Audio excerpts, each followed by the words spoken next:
Welcome to Self-Regulation in the Classroom.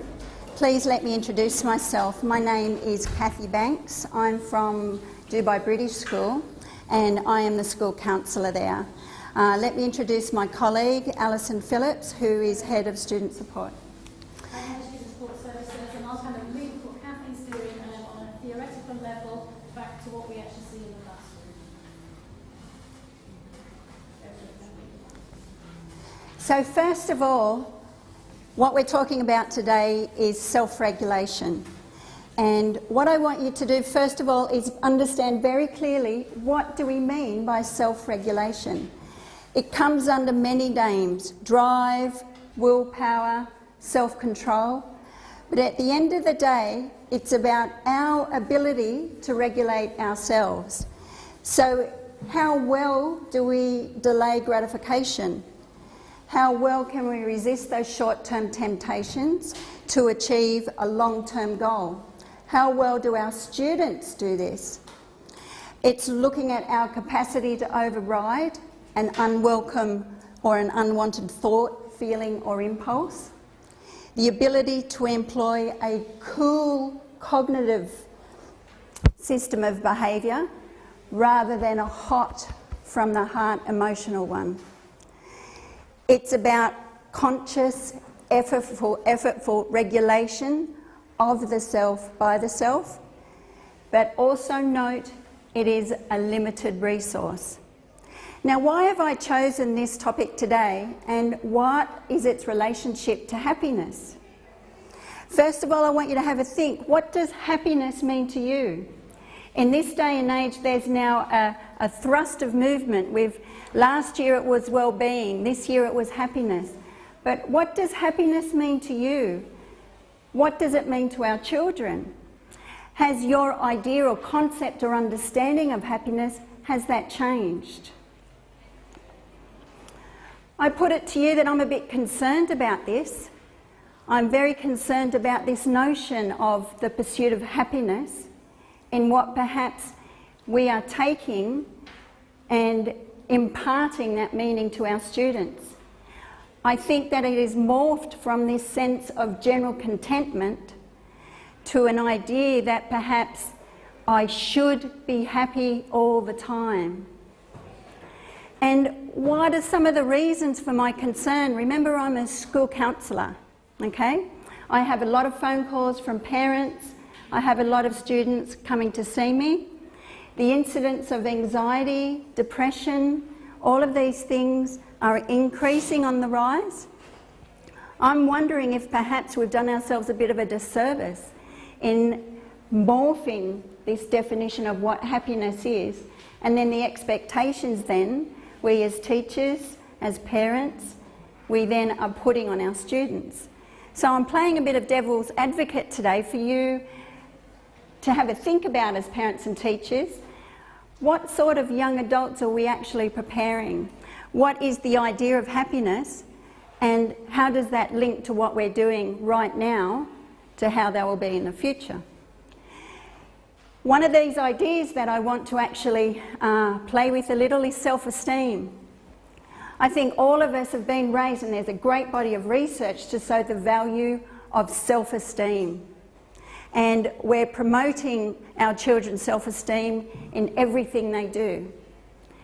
But I want to put it to you that now latest research is showing that we need more than self-esteem. We actually need to give them some grit. Grit by perseverance, grit by resilience, grit by the ability to self-regulate. Some of the words that have come, I think, to this increase in mental health issues that we see, or lack of happiness in our students, is this idea of excellence, of perfection, of entitlement. One of these ideas that come up for me when I was exploring about this topic, and one of the things I see in my counselling practice, is this sense of utopia.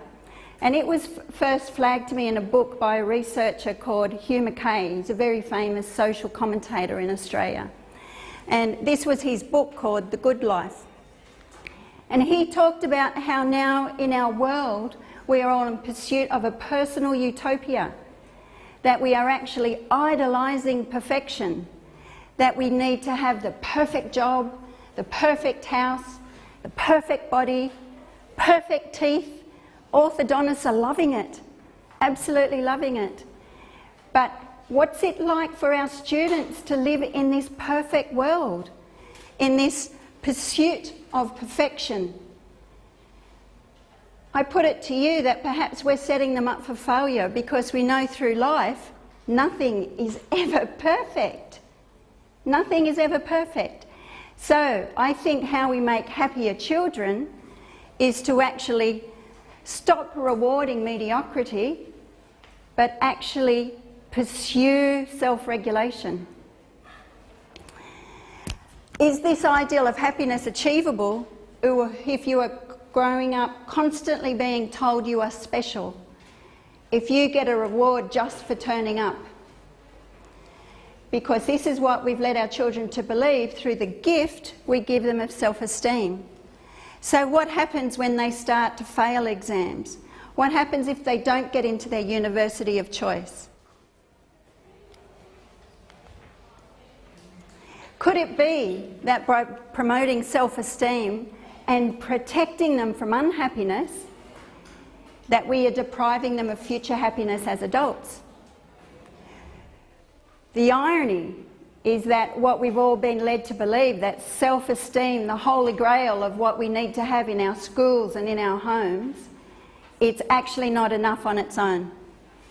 It's actually a poor predictor of how happy that person will be, especially if the self-esteem comes from constant accommodation and praise rather than accomplishment. So, I want to move from self-esteem where everyone is a winner. I want to promote self-respect where it's earned. But more importantly, in the classroom, I would like us to start teaching self-regulation.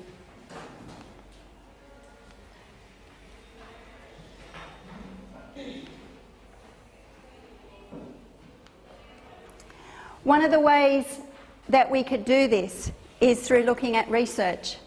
And the research shows that the benefits of self-regulation is exactly this: success in school, in work, good relationships, happy low stress, adjustment, mental health, physical health, good behaviour, longevity.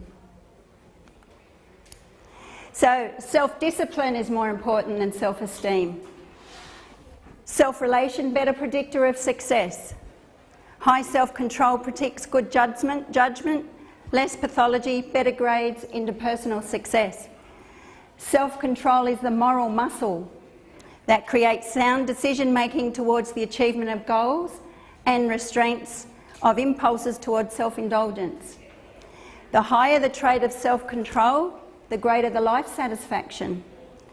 And it shows that it's better predictors of life fulfilment, success, it's perseverance, resilience and reality testing. Are you with me? Have I convinced you? So what has the research told us about self-esteem? And what does this look like for you in the classroom? Thank you. Alison will actually be taking through the practicals of this to give you tips how to create the self-regulated classroom. But I wanted to first of all just introduce the idea of what the research has shown us. First of all, respect low ego. What we mean by that is that self-regulation is a limited resource and it gets depleted. How many times as parents do we find that the children have contained themselves, they're well behaved all day, they go home and they're an absolute mess because they've got nothing left in the tank. So one thing you need to know about self-regulation is respect low ego, or as a psychologist we call it ego depletion. Okay? So it's about picking your moments as teachers for self-regulation. If you're doing goals, do the work early in the day. The second thing, set goals, pre-commit. This is about getting your future self on board. So goal setting is really, really important. Give yourself a target, give yourself deadlines, and go for it. The third thing, use rewards. Research shows us rewards work. Rewards work. It also shows us penalties work. Fight the unconscious. And what we mean by that is keep away from temptation, both in thought and action. The closer you are to your goals, the more likely you are to stick with it. Adjust your expectations as necessary.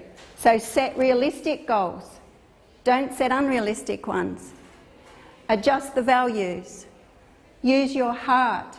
So for example, using your heart, there was an idea about marshmallows being fluffy clouds, and it's about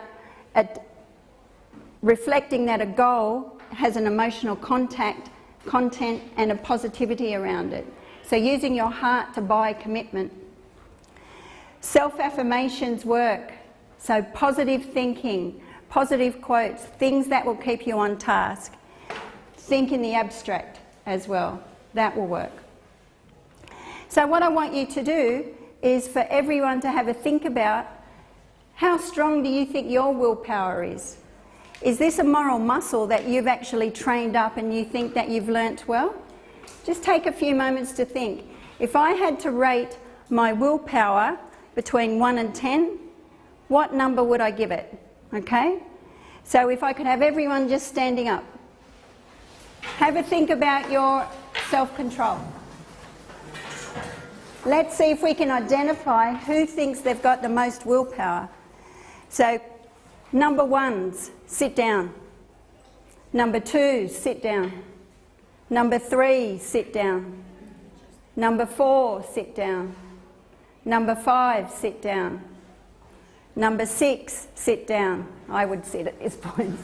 Number 7, sit down. Number 8, sit down. We got any number 9s? Number 10s? Okay, number 8s. So number 8s, can you tell me what has helped? What has helped to enable you to grow your willpower? Any ideas from the 8s? What's worked for you? Adjusting expectations. Adjusting expectations, yep. Yeah. The most important is respect low ego. Is what, sorry? Respect low ego. Oh, respect low ego. Be aware of the ego depletion. Yeah. Any ideas what's worked for you? We've all had goals, whether it's getting fit, going on a diet, you know, working towards a degree, these sorts of things. What gets in the way? Positive thinking. Positive thinking, that helps. That's really helpful. Learning from past failures. Learning from past failures. So what I need to adjust to make it work.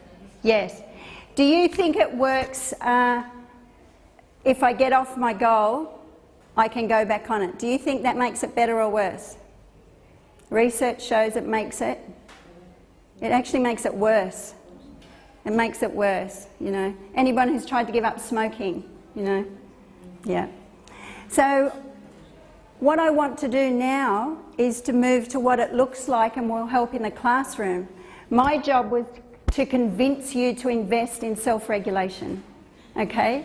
Because I think we've all been fed it's got to be about self-esteem. And I'm not for 1 minute proposing that we throw out self-esteem. I'm not. But what I am proposing is that we need to focus on self-regulation of ourselves, because we need to model it, but also of our children and our students, because that is the predictor of success. That is what will achieve happiness for them as they go through life.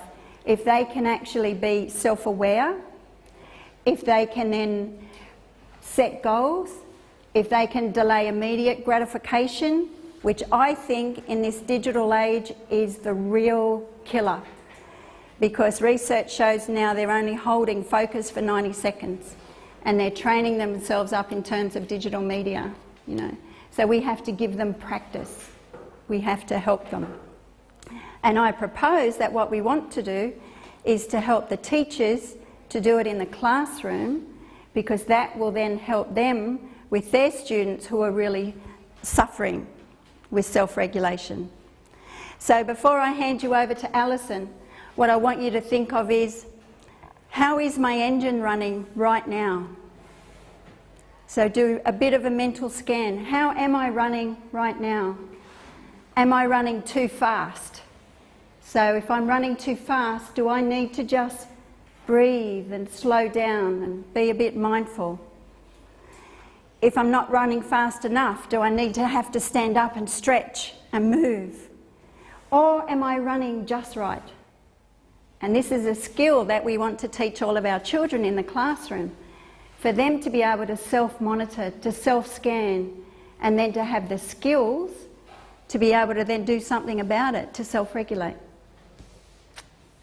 Thank you. I was quite interested. We did a rehearsal of this last week, and we were travelling home together in the car, and Kathy offered me a boiled sweet, and within 10 seconds I shot that boiled sweet down, it was gone. And she told me, where's your self-regulation? And it's only then I kind of got thinking a little bit more about it, and actually we are the best models of self-regulation in the classroom as teachers. I want to give you a scenario. Imagine a year 3 class. You have a year 3 class. It could be any year group, but let's take a year 3 class. It's break time. You have a little boy in your classroom. He's struggling to make friends. He's very lively, he's very active. Sometimes his filter drops off, he says what he thinks. But more than anything in the world, he wants to be friends with the other boys in the class. Now, the other boys are all very sporty. They go out at break time, they kick the ball around, they have their own teams, they're Man United, they're Liverpool. As far as they're concerned, it's a serious game of football, and this little boy is getting in the way. So what does the little boy do? He goes over, he grabs the football when he's at a moment, and he kicks it over the fence. So nobody can play football. What do you see when you get back into your classroom?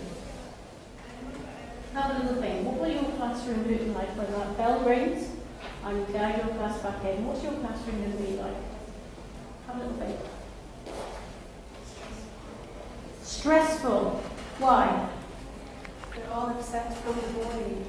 They're all upset. And what do they all want to do?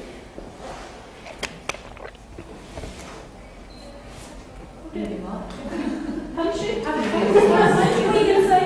They may want to do that. They want to lash out. They need to express in that very moment how angry they are with that child. That child equally needs to express the way that they're feeling.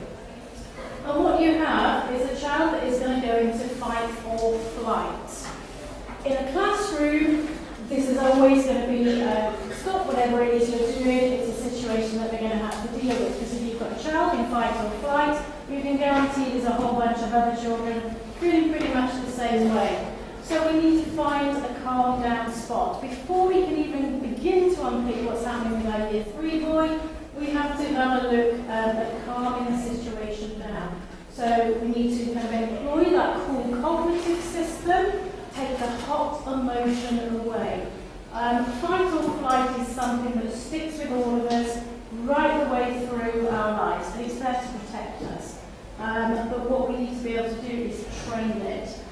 So we need to find, emphasise to our students in that classroom the importance of that cool-down spot before we even start unpicking what's happening at break time. So it could be that you have a chair. It could be a picture. It could be a nice, soft play corner, a reading corner. It doesn't have to be a physical spot within your classroom. It could be at the student's desk. Once you kind of promote that calm-down spot, you're cooling those emotions down, and you start to bring the full cognitive system. I would recommend as well. Sorry, am I not loud enough? I'm usually told I have a very loud voice. I would recommend that we actually take photos of our students. Can everybody hear? Yeah? The camera. Oh, you can't be done on the camera. Sorry. Right. Sorry for the interruption. Obviously, we're not experts in all things technical, but we've established that today. Where do you want to put this? In my pocket? Thank you. So we find our cool down spot, our calm down spot, whatever works for that child. It may be different for different children as well. And we take photos of that, we recognise that. So the next time this happens, these are friendship issues. We know as teachers this happens day in, day out in our classroom. We don't tend to have just one friendship issue. It tends to be something that snowballs and rolls and rolls and rolls. And that then acts as a visible prompt to that child, actually, I do know how to calm. So it gets to the stage where it's automatic. We're training them to actually find their own calm down spot, or recognise through their picture, or maybe they can even communicate with us as teachers through the use of their photo that they need to get that out because they just need some time to cool down in the classroom.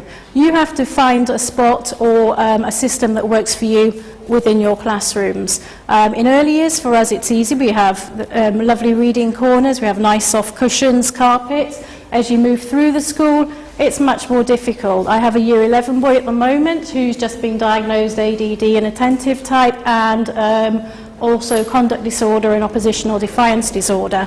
I can't send him to a carpet spot. You know, he's a grown man. He needs to make that decision for himself. So it's about just kind of giving him a visual clue, or a clue that he needs to actually go away and process what it is that's happening in a calm space, somewhere where he feels safe and somewhere where I know he's safe as well. You have a question? No, I'm just trying to process what it would look like in your classroom. Once we have our, we've kind of taken the emotion out of that, we can kind of start moving on with our lesson. I would then give all of your children in your class time to process what's happening while you're continuing with your lesson. Because don't forget, we still have 25 other children in the classroom maybe, and maybe we still need to teach our maths, and we've got to get through our maths curriculum. So we start off, we give our delivery, and then we can go back and we can deal with the situation, because our students have now calmed down. Our next lesson is positive words. Your Year 3 little boy, the chances are he's sat there now angry with himself. He's probably expressing words that I hate myself, why can't I do this, it's just simple, and he's realised kind of the extent of the issue and what it is that he's done and why the other boys are maybe not so keen to play with him now. So now it's about kind of using those positive words, those positive reinforcements.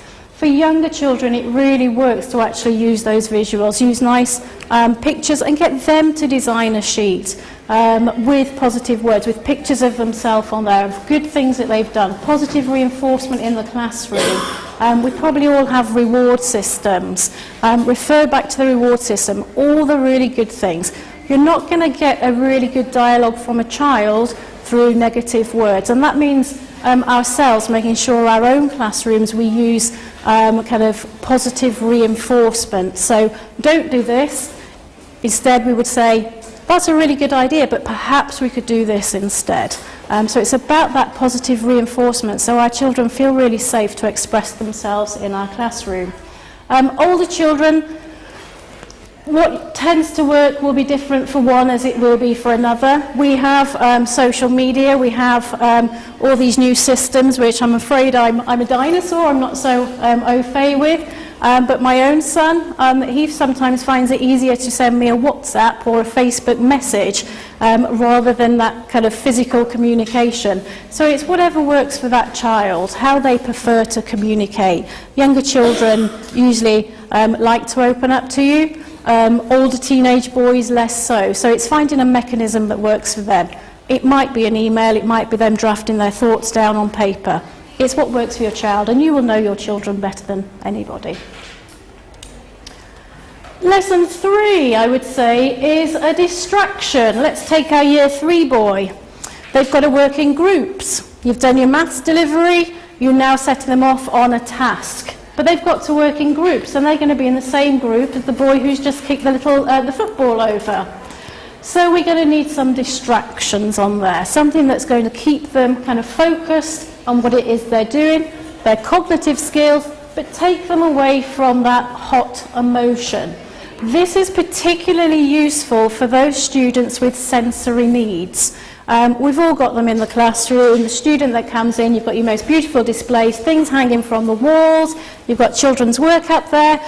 It looks amazing, but your sensory child, it's sensory overload, and that's when you get to see those kind of meltdowns. So another technique is to distract them.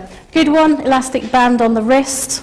It acts as kind of like a little memory aid for them. It could be, straw fiddling.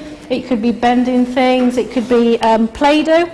That's a really good one. A Play-Doh on the side of the desk, and they have to try and pick the marbles out. It has a dual purpose. It improves their fine motor skills too. For your autistic children that are really kind of oversensitized, it could be a case of kind of blocking some senses out. So putting headphones on, doing something quite, it could even be something as simple as actually stroking a child's back just to calm down those systems. But it gives them time to process their emotions. We're all about buying time now. And once we've managed to buy time in our classroom, we can start helping our students to express themselves. So you've kind of taken that 10 minutes at your desk where everyone's blurting out what's happened at break time and everybody's really angry and they're going to go home and tell their parents, and you're going to get 10 parents' complaints coming into you. We've now empowered our children to actually work through it themselves, and they're now in a position where they can express themselves. And this could be, again, a whole manner of different ways. A really nice activity, especially for primary children, is actually to get them to recognise their feelings. So they have a picture of themselves, they put their little pictures on. That's about the extent of my kind of IT knowledge, that I could find a pair of boxing gloves and stick it on there. And they recognise those feelings that they have. So they may have a rapid heartbeat. They may feel that they need to clench their fists when they can't cope. But by recognising their negative feelings, when they're overstimulated, we can then turn those into positive feelings, and we can start modelling the language that they need them to use. So it may be, I'm angry and that's why I'm screwing my hands up, but I'm recognising that, and I need to move on to how I feel. So you could put another picture up there with the positive feelings. It's at that point then that our children are going to actually explain what happened, and we're going to find out why that year 3 little boy kicked the ball over. Because he feels he has no friends and he really wants to make friends, and he thought that would draw all the attention to himself. So we've already said we've kind of escalated what was quite a big problem into this little boy now hopefully learning the skills and communicating his feelings about having no friends to the rest of his class. Now, there are about 10 lessons in the series. Obviously, we're limited to time, so I've just stuck with the main 4. But I am a teacher, and I like progress monitoring. We're always being asked to monitor progress, and this is a really important part for your child as well. And this is just kind of one idea that I came across that I really liked. And it was just simply a strip that the student puts together. So it's a student progress strip. So I was not feeling good, so they explained they've been in their calm down spot, so I decided to do something about it to make myself feel better. So they've gone through the lesson. So we have the calm down spot, we have the positive words, we have the distractions. I was going to throw relaxation and mindfulness in there, but I know that's been covered elsewhere. And then we can express ourselves. So we can see the journey of how that child's learned to cope with a situation and self-regulate their own behaviour. Now this takes time. It's not going to all happen in one lesson, first incident. It takes training, it takes modelling from the teacher. But if this becomes the norm, we're helping our children kind of build up that resilience rather than going home to mum and dad who are going to come in and complain because somebody kicked Joe Bloggs' ball over the wall. We're actually helping them to solve that situation themselves. Questions? Anybody got any questions? No? We have put together a worksheet as well with lots of kind of self-regulation tips and strategies for you. Mm-hmm.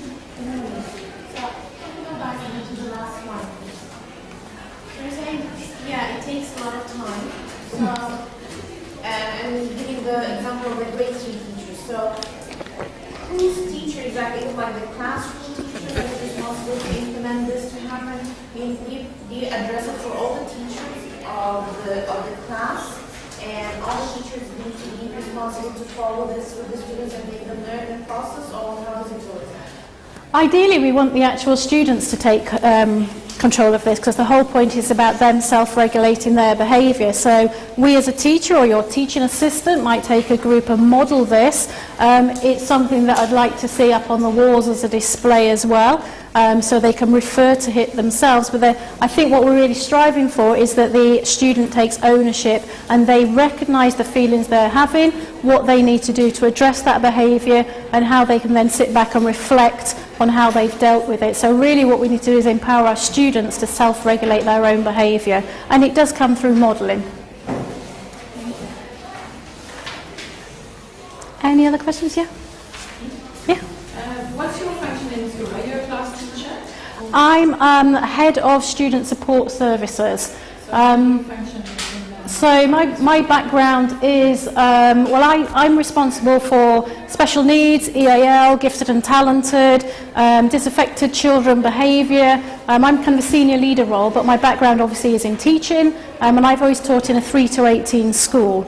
So I've kind of got experience of teaching literally right the way across the age ranges, but now I'm in a senior management role, so I work with other teachers to kind of empower them. Okay, so do you run workshops like this for teachers, or how do they get this? We run workshops for teachers. We also run workshops for parents. We do monthly coffee mornings, and we take a focus each month, and we ask the parents to tell us what it is that they want as well.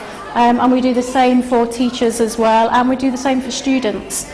And we run workshops, we run sessions. Kathy does little drop-ins, or she identifies groups that may be having problems, and she does like girl power, for example. So it can be a whole series of different kind of inset or PD opportunities, but we always involve parents as well, because we need parents to be on board with what we're actually doing in the classroom. And is your parent participation high? Depends on the topic, in all honesty. It can be very high. It really does depend on A, when we put it on the timetable, and B, what the topic actually is. But generally we have a really positive response from our parents, and we have very close relationships with our parents. Can everybody see what the benefit is, though, of being able to introduce self-regulation, where the children actually take on responsibility and accountability for their own self-regulation? And mindfulness will help this. We've come from a mindfulness culture presentation this morning, and I think this works beautifully with that. If you could have a mindful culture in your classroom, which promotes the ability to self-calm, it lends itself then beautifully in partnership to then being able to self-regulate. So I think there's an opportunity there to be able to have a self-regulated mindful classroom. Any other questions? Do you think self-regulation leads like the seed? Yes. Yes, because you achieve your goals, isn't it? Yeah. Yeah, so there definitely is a relationship there. The thing that concerns me most is that every child thinks they're special or unique, and they are in our eyes, of course, but it's about having realistic expectations of what the future will look like for them. So the road to success is through being able to set goals, to delay the short-term gratification that gets in the way. Because it gets hard. If you're in training, it gets painful, there's perseverance. You've got to be able to keep pushing through to achieve that goal. And I think that's what our students perhaps need a bit more work and training on. Yeah. So you mentioned a reward system. How does it work at your school? We have the rocket across our primary classroom, and students move themselves up and down the rocket. So it could be teachers that say you've done something really fantastic today, you can go up the rocket, but equally we ask our students as well, what have you done that's really good today? Do you deserve to go up the rocket? So they have a kind of a buy-in to it, because I know all too often a rocket can be seen almost as a punishment thing, but actually no, it's really about kind of rewarding those opportunities where students have had positive behaviour, as opposed to signifying the negatives. We like to use it as a positive. Yeah. How is this age and stage encounter just thinking how is that performed in the early 80s? It's you could adapt it for your 3-year-olds, for your FS children, especially using the visuals. They can recognise a smiley face, a sad face, an angry face. It's really about looking for visual clues and tailoring the language that would suit them. They will recognise when they've got butterflies in their tummy. They'll recognise when their heart's beating a little bit faster. They certainly recognise that need to screw up their fists. So it's really just about modifying the behaviour and using lots of visuals for the early years. It works very well, actually. We have a couple of children in early years. We have a FS1 student we've been doing a lot of work on, and we have all these things in place. We have the calm space, we have the thinking space. We have a lanyard with the 4 feeling faces on it, so he can learn to use the language of what he's feeling rather than frustration tantrums.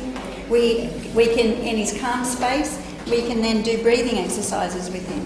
So they're not too young at 3, and that's FS1, and we've had huge progress in the last 6 weeks. And it's about his ability to self-regulate. Yeah. All right, time's up for us. Thank you so much for coming to our presentation.